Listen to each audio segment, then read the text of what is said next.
Bismillahirrahmanirrahim. Assalamualaikum warahmatullahi wabarakatuh. Apa kabar anak-anak ibu yang berada di rumah? Semoga kita semua selalu dalam lindungan Allah Subhanahu wa Ta'ala. Amin amin ya rabbal alamin. Alhamdulillah pada hari ini kita bisa melanjutkan pembelajaran daring bidang studi akidah akhlak pada semester 2 ini. Baik, sebelum memulai pembelajaran pada hari ini, mari kita sama-sama membaca basmalah. Bismillahirrahmanirrahim. Semoga dengan membaca basmalah ini pembelajaran kita dapat berjalan dengan lancar. Amin. Anak-anak ibu yang ibu sayangi dan ibu banggakan, adapun judul materi kita pada hari ini adalah iman kepada Rasul-Rasul Allah. Ya, kelas 8 pada semester 2.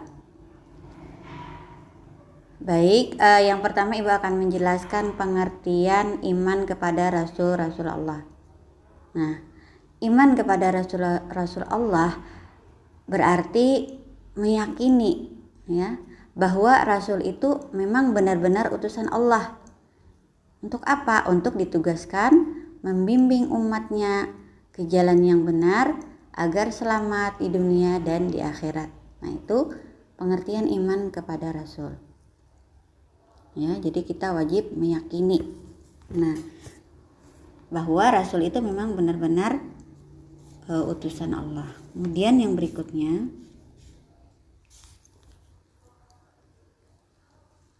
pengertian Rasul. Nah, Rasul menurut bahasa adalah utusan atau orang yang dikirim untuk suatu tugas. Nah, itu pengertian Rasul menurut bahasa. Menurut istilah, Rasul adalah seorang lelaki yang terpilih untuk menerima wahyu dari Allah dan ditugaskan untuk menyampaikan risalah kepada manusia. Ya, jadi, kalau menurut istilah itu adalah ada seorang laki-laki pilihan ya, yang telah dipilih oleh Allah untuk menyampaikan wahyu. Jadi diberi tugas untuk menyampaikan wahyu kepada umat manusia. Itu pengertian Rasul menurut bahasa dan istilah. Kemudian yang berikutnya, sifat wajib bagi Rasul. Jadi Rasul ini mempunyai 4 sifat wajib bagi Rasul. Nah, pengertian sifat wajib bagi Rasul itu adalah sifat yang harus ada pada diri Rasul. Ya, jadi sifat wajib itu adalah sifat yang harus ada pada diri Rasul. Ada 4 ya anak-anak ya. Yang pertama sidik. Nah, sidik itu artinya benar. Atau bisa juga diartikan dengan jujur. Ya. Nah, jadi sidik itu benar atau jujur ya yang dimiliki oleh Rasul. Maksudnya setiap Rasul itu pasti memiliki kejujuran dalam ucapan maupun dalam perbuatan. Kemudian yang kedua yaitu amanah. Nah, amanah itu artinya dapat dipercaya. Ya. Jadi amanah itu berarti bisa dipercaya baik lahir maupun batin.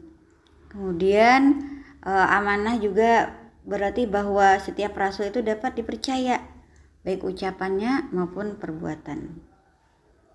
Kemudian yang ketiga itu tablik. Tablik itu artinya menyampaikan. Nah, jadi rasul itu pasti menyampaikan kepada umatnya semua yang diwahyukan oleh Allah Subhanahu wa Ta'ala. Ya. Kemudian yang keempat adalah fatonah. Fatonah itu artinya cerdas. Nah, Rasul dalam menyampaikan risalah Allah ya sudah pasti Rasul itu mempunyai kemampuan dan kecerdasan yang luar biasa ya. Jadi mempunyai kecerdasan yang melebihi dari manusia-manusia biasa. Nah, kemudian yang berikutnya, Rasul juga mempunyai sifat mustahil. Nah, mustahil itu artinya tidak mungkin ya. Jadi sifat mustahil bagi Rasul Allah. Nah, sedangkan pengertian sifat mustahil bagi Rasul Allah adalah sifat yang tidak mungkin ada pada diri Rasul. Ya, jadi tidak mungkin ada pada diri Rasul. Ini berlawanan dengan sifat wajib bagi Rasul Allah tadi. Ada 4 juga ya anak-anak. Yang pertama kizib, artinya bohong. Jadi Rasul itu tidak mungkin berbohong, tidak mungkin berdusta, pasti benar ya. Ini lawannya dari sifat wajib tadi, yang sidik tadi. Kemudian yang kedua, sifat mustahil yang kedua adalah khianat. Nah, khianat itu tidak dapat dipercaya, ya. Nah, jadi tidak mungkin Rasul itu mempunyai sifat khianat, ya. Nah, kemudian yang ketiga yaitu kitman. Kitman artinya apa? Artinya menyembunyikan. Tidak mungkin Rasul itu menyembunyikan risalah atau wahyu yang diberikan Allah kepada Rasul untuk disampaikan kepada umatnya. Kemudian yang keempat adalah baladah atau artinya bodoh. Jadi tidak mungkin Rasul itu bodoh. Nah, ini lawan dari sifat apa tadi anak-anak? Patonah tadi, cerdas. Jadi tidak mungkin baladah ya, tidak mungkin bodoh Rasul itu. Pasti mempunyai kecerdasan. Ini pengertian. Kemudian 4 sifat mustahil bagi Rasul. Yang berikutnya sifat jaiz bagi Rasul Allah. Nah, sifat jaiz bagi Rasul Allah adalah semua sifat kemanusiaan yang ada pada diri Rasul sebagai individu manusia. Ya, jadi Rasul itu manusia biasa, tetapi punya kelebihan-kelebihan. Jadi Rasul itu memang sama seperti kita makan, minum, berkeluarga ya, berumah tangga. Tapi Rasul pasti mempunyai kelebihan-kelebihan dibanding manusia biasa. Kemudian yang berikutnya hikmah, beriman kepada Rasulullah. Ya, jadi ada 7 hikmah yang dapat kita ambil dari kita beriman kepada Rasul. 1, hikmahnya bertambah iman kita kepada Allah dengan mengetahui bahwa Rasul itu memang benar-benar manusia pilihan. Yang kedua, mau mengamalkan apa yang disampaikan para Rasul, ya.